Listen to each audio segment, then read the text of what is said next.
Hello everyone and welcome back to another video. Now today we're going to be talking about another fun topic as today I'm going to be defending Season 6 of Thomas and Friends. Now many people like to think of Season 6 as the black sheep of the classic series, but today I'm hopefully going to be changing their minds and showing them just how many good things Season 6 has to offer. So to start off, I know Alec Baldwin is not as good in this season as he was in season 5, so let's get that out of the way. I will admit to that. And also, there are some bad episodes, such as Edward the Really Useful Engine, that is also not debatable. Although I like the episode as a kid, the episode itself totally misunderstands Edward as a character, and so it's kind of hard to watch. Not to mention, other engines are also out of character and they just look bad as they trash Edward behind his back. And off the top of my head, I also thought Middle Engine and Percy in the Haunted Mine were pretty silly, so those episodes I'm also going to say are pretty bad compared to the rest of the classic series. But then again, everyone, what I like and dislike about this season really comes down to my personal preference. Here's an example. A lot of people have problems with the episode Twin Trouble because of how it portrays the twins and it makes them overly reliable on each other. Now, while I can't disagree with people's points about this episode, I personally love this episode. I love the opening scene of Donald and Douglas crashing into Trevor's cart. Oh no, Trevor cried.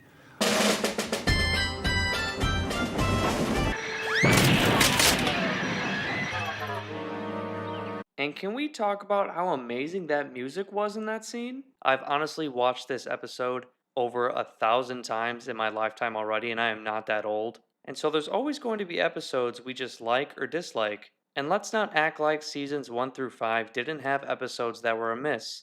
For example, from just the previous season, season 5, I think episodes Happy Ever After and Thomas and the Rumors are amiss. And so every season of Thomas and Friends has episodes that kind of feel like a stretch, but that's okay. And so without further ado, let's get right into why I love Season 6. First off, Season 6, just like the other seasons, introduces more characters to the Thomas and Friends fleet, but these characters are just as high quality as the rest of them. We have Jack in the Pack, of course, Harvey, and Salty, etc. And the first episode that is up is called A Friend in Need, and we are also going to be using the UK narration and the US narration in this video to give it a fair shot. But if I'm going to be honest, I think Michael Angelis beats out Alec Baldwin for the narrations in this season. And so I love the inclusion of Jack in the Pack, and while these episodes may not look the same as previous seasons, I still think the season looks good as a whole. It has its own look, if you would like to say that, but I think people are too harsh on the look of this season. Everything still feels like Sodor, it still looks like Sodor, and so the looks are not an issue for me. Getting back to the episode, the music for Jack in the Pack here in A Friend in Need is truly unique and I honestly love it.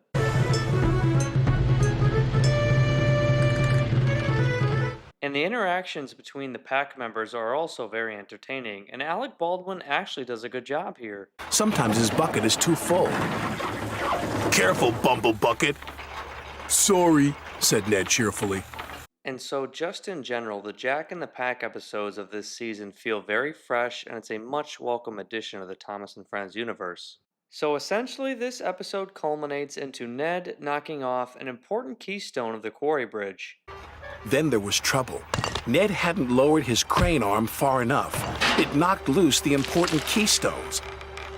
And so Jack, having to redeem himself from his previous debut episode, which is perfectly in line with the classic series, having a redemption episode, Jack has to hold up the collapsing bridge as Thomas puffs across it. And so we get my favorite scene of the episode. Thomas! Jack jumped in and lifted his front loader up against the bridge. He pushed with all his might. Instead of telling you about it, I'll just show you. Cinders and ashes, cried Thomas. Jack didn't let go. This episode really has everything you would want from a classic series episode of Thomas and Friends, and I don't believe we've ever seen a front loader holding up a collapsing bridge with an engine on top of it. Jack couldn't hold the bridge any longer.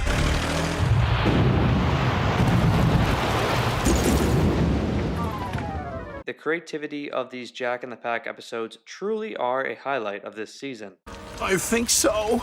But now it is time to go over the next episode of that I want to showcase in this video, and that is going to be Gordon Takes a Tumble. Now this episode was one of my favorites as a kid, not only because of the crash, but because it's a Gordon-centered episode. If I must pull freight cars, then I'll show Salty how an express engine pulls freight cars, Gordon huffed. Gordon being unhappy pulling trucks is perfectly in line with the previous classic seasons. Of course not, Gordon huffed importantly.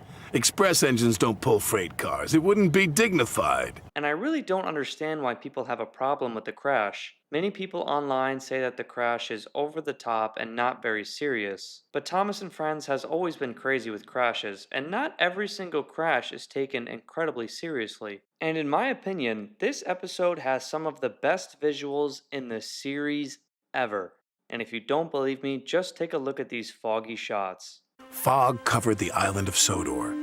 Everything slowed down, and soon the docks were packed with waiting freight cars.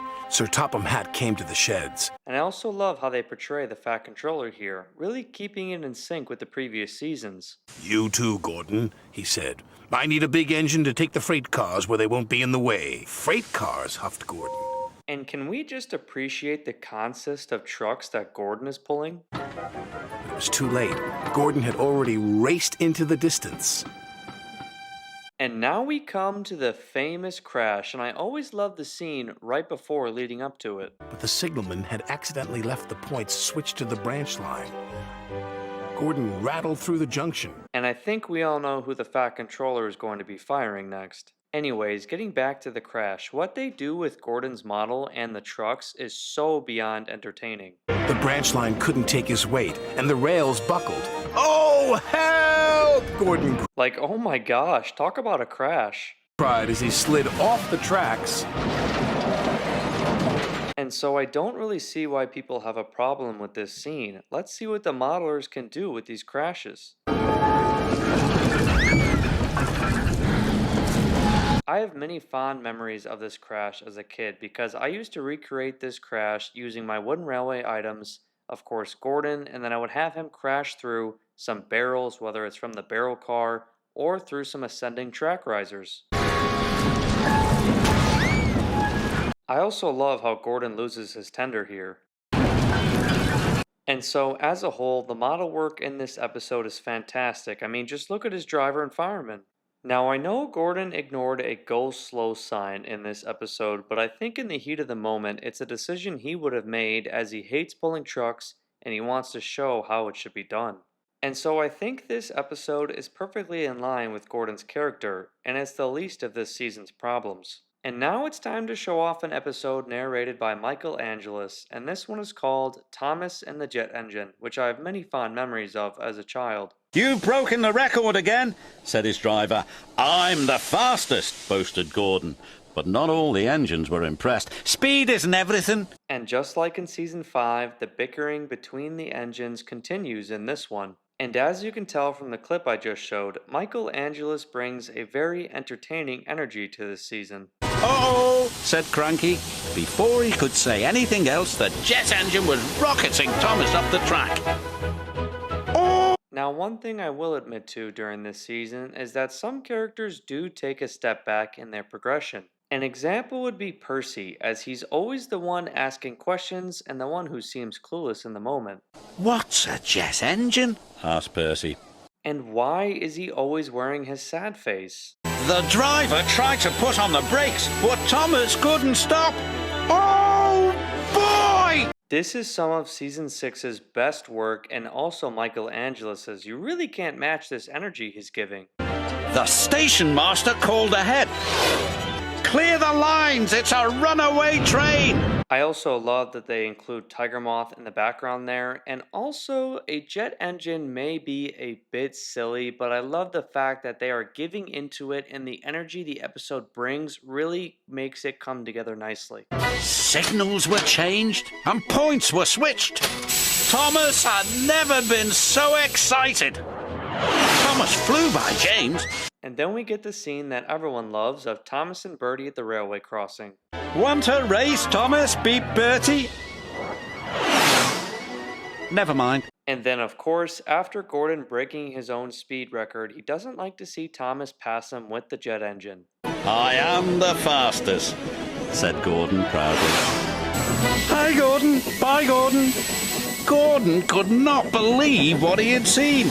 This episode really works for me because Gordon knows he's much faster than the other engines, but the other engines still take their chance in teasing him. You didn't notice the fastest engine on the island, said Henry. But he's still full of hot air. And there you have it, folks. I just gave you 4 episodes and examples of why I love Season 6 of Thomas and Friends, if you include Twin Trouble, of course. And there are many other episodes in this season that may have a silly plot, but the episode really commits to it, and that's why it's so entertaining to watch for me. I think Season 6 brings in some of the best characters in the Thomas and Friends series with Salty, Harvey, and then Jack in the Pack, and their debut episodes are also all very good. As Thomas steamed toward Tidmouth Sheds, he felt very happy. Yes, he said, "Welcome to the pack, Jack." And like I said earlier, many people have a problem with the look of Season 6 compared to the previous classic seasons, but I have many fond memories of watching Season 6 as a kid, and I always have loved the look of the season. This season just has many episodes that I'm very fond of, such as Percy's Chocolate Crunch, James and the Red Balloon, as you saw in my last video, The World's Strongest Engine, And he pulled. And he pulled. Help! Harvey to the Rescue, Thomas, Percy and the Squeak, and Faulty Whistles. Now bringing it back to the beginning of this video, is Season 6 the black sheep of the classic series? And I'm going to have to say no. While this season has some drops in quality in a few places, it's still classic Thomas and Friends. I love these episodes. They have so many exciting moments.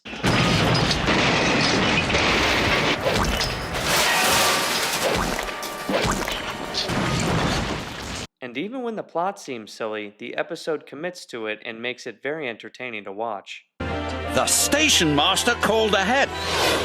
Clear the lines, it's a runaway train. But enough of me talking. Go and watch Season 6 for yourself and then come back into this comment section and let me know what you think of the season. Listen to Alec Baldwin, who I think gives a very comforting voice in this season, or listen to the excitement and high energy of Michael Angelis. And this season isn't without its faults, I'm definitely not going to say that, but I think it's one of the many wonderful pieces of the classic seasons of Thomas and Friends. And like I said everyone, everything I said in this video is just my personal opinion and preference when it comes to watching Thomas and Friends. If I told you all how I really feel about every episode and every season in the classic era, we'd be here for hours. But we have come to the end of the video, so let me know what you guys think about this video in the comment section below. Let me know what you think about Season 6 as well. I highly recommend you go and give it a fair rewatch. But I want to thank you guys for watching, and I'll see you in the next video.